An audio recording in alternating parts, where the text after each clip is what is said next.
Hello everyone and welcome back to another video from Wake&Tech. In this video, I'm going to show you how to log into your account on the Halifax Bank website. So let's get started right away. First of all, open up your web browser and then in the address bar type in halifax.co.uk and press enter. You will now be taken into the official Halifax Bank website.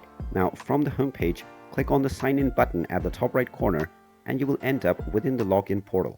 Now from the portal page, type in your username that you have set while creating your account and then type in your account password underneath within the password box. After entering both of your credentials, click on the continue button and you will be logged into your account right away. In case you have forgotten your password, click on forgot your sign-in details option and you will be allowed to reset your credentials. And there you have it. That is how easy it is to log into your Halifax Bank account on your PC or your browser. If you find this video helpful, make sure you hit that like button and subscribe to our channel if you haven't done so already.